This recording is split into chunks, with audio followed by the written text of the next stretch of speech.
జై శ్రీరామ్ అందరికీ నమస్కారం. వెల్కమ్ టు న్యూస్ అఖండ. నేను మీ కస్తూరి శ్రీధర్. మిత్రులారా, మీకందరికి కూడా మావోయిస్టులకు సంబంధించి ఒక ఇంపార్టెంట్ అప్డేట్ అయితే తీసుకొచ్చిన. మావోయిస్టులు వీళ్ళను మావోయిస్టులు అనాలనా లేకపోతే నక్సలైట్లు అనాలనా నాకే అర్థం కావడంలే. సరే, అసలు ఈ మావో అనేవాడు ఉన్నాడు కదా, వీడు అసలు మన దేశానికి చెందినవాడు కాదు. మన భారతదేశానికి వీడికి అసలు సంబంధమే లేదు. వీడు చైనాకు చెందినవాడు. కానీ ఈ నక్సలైట్లు మాత్రం ఆ చైనా మావో గడి పేరు మీద మావోయిస్టులు అని పేరు తగిలించుకున్నారు. అది చైనా వచ్చేసి మన శత్రు దేశం అయిపోయా.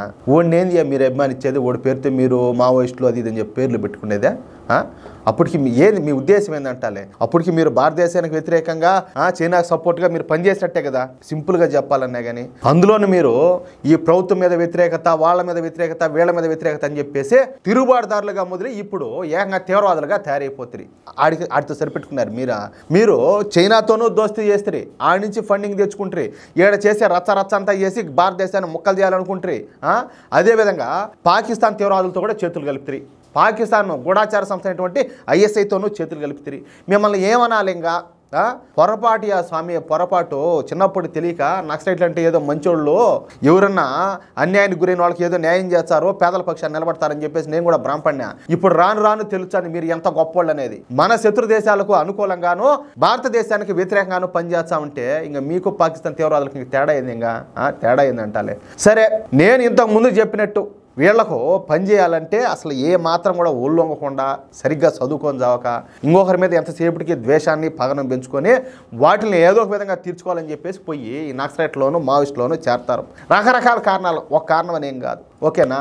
ఇక విప్లవం, ఉద్యమం, పోరాటం అంట ఈ తుపాకులు పట్టుకొని తిరుగుతూ ఉంటారు. వీళ్ళంతా కూడా అడవుల్లో, అదేవిధంగా ఏజెన్సీ ప్రాంతాల్లో ఉండడం మూలంగా మన ఏజెన్సీ ప్రాంతాలు చాలా వరకు అభివృద్ధి చెందకుండా పోతున్నాయి.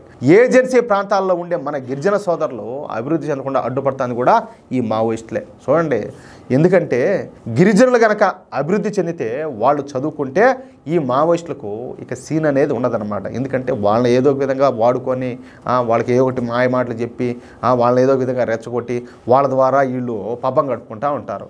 మరి వాళ్ళు చదువుకొని వాళ్ళకన్నీ అభివృద్ధి ఫలాలన్నీ అంది వాళ్ళంతా సక్రంగా ఉంటే వీళ్ళ ఆటలు సాగవు కదా, అది కథ అయితే. అందుకే గిరిజన ప్రాంతాలను అభివృద్ధి చెందనీయకుండా వీళ్ళైతే అడ్డుకుంటూ ఉంటారు. నేను ఇక్కడ ఇంకొక మాట చెప్తా. చాలా వరకు ఎక్కడైనా కాంట్రాక్ట్లు అవి జరిగే కాడ అక్కడ వాళ్ళని అడ్డుకోవడం, వాళ్ళని ఏమన్నా కాల్చి చంపడం, లేకపోతే అక్కడుండే మిషనరీస్ ఏది జేసీబీలు కావచ్చు, బుల్డోజర్లు కావచ్చు, ఈ లారీలు కావచ్చు, వీటన్నిటి కూడా తగలబెట్టడం, ఇవన్నీ చేస్తూ ఉంటారు. ఎక్కడైనా రోడ్ల నిర్మాణం జరుగుతూ ఉంటే వాటిని అడ్డుకోవడం, ఇవన్నీ కూడా చేస్తూ ఉంటారు. ఎందుకంటే వీళ్లకు భారతదేశం అభివృద్ధి చెందడం ఎంత మాత్రం కూడా ఇష్టం లేదు. ఎందుకంటే వీళ్ళు చైనాకు, పాకిస్తాన్కు ప్రేమికులు కదా. వీళ్ళకు భారతదేశం అభివృద్ధి చెందుతూ ఉంటే వీళ్ళకి ఎట్ట ఒప్పుతుంది అనుకుంటున్నారు? అవునా కదా? అందుకే కేంద్ర ప్రభుత్వం ఈ మావోయిస్టులందరినీ కూడా తుడిచిపెట్టడానికి ఒక ప్రత్యేకమైనటువంటి ఒక ఆపరేషన్ చేపట్టింది.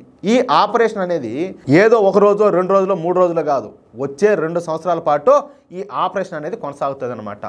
ఈ ఆపరేషన్ దెబ్బకు నక్సలైట్లు పెద్ద సంఖ్యలో ఎన్కౌంటర్ అయిపోతున్నారు. వేలాది మంది మావోయిస్టులు ప్రభుత్వం ముందు లొంగిపోతున్నారు. ఈ క్రమంలోనే మొన్న మళ్ళీ కొత్తగా 64 మంది నక్సలైట్లు ప్రభుత్వం ముందు లొంగిపోయినారు. అది కూడా మన తెలంగాణలోని భద్రాద్రి కొత్తగూడెం జిల్లాలో కావడం గమనార్హం అన్నమాట.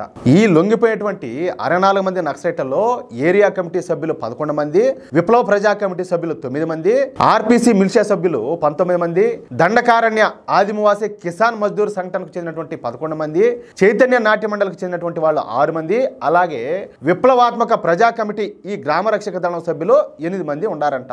ఇప్పుడు ఈ 64 మంది నక్సలైట్లు లొంగిపోవడం ద్వారా గత 2 నెలల్లో లొంగిపోయేటువంటి నక్సలైట్ల సంఖ్య 122కు చేరుకునింది. అంటే కేవలం 60 రోజుల సమయంలో 122 మంది నక్సలైట్లు లొంగిపోయినారన్నమాట. వీళ్ళంతా కూడా ఛత్తీస్గఢ్లోని బీజాపూరు, సుకుమా ప్రాంతాలకు చెందినటువంటి వాళ్లే కావడం ఇక్కడ గమనార్హం. ఇక మావోయిస్టు కేంద్ర కమిటీలో మొత్తం 19 మంది ఉండారంటయా. అంటే ఈ మావోయిస్టు సామ్రాజ్యానికి మొత్తానికి కూడా ఈ 19 మందే సుప్రీంలు అనమాట. అంటే వీళ్ళే టాప్ హెడ్లు. ఈ 19 మంది కేంద్ర కమిటీ సభ్యులలో 11 మంది మన తెలంగాణ వాళ్ళే కావడం గమనార్హం అనమాట. దీంతో కేంద్ర బలగాలు ఇప్పుడు ఈ మావోయిస్టు కేంద్ర కమిటీ పైన దృష్టి పెట్టాయన్నమాట. ఈ మావోయిస్టు కేంద్ర కమిటీను అంతం చేస్తే ఇక మావోయిస్టు అనే పదమే ఉండదు. అందుకే కేంద్ర బలగాలు ఈ మావోయిస్టు కేంద్ర కమిటీ సభ్యులపైన దృష్టి పెట్టారు.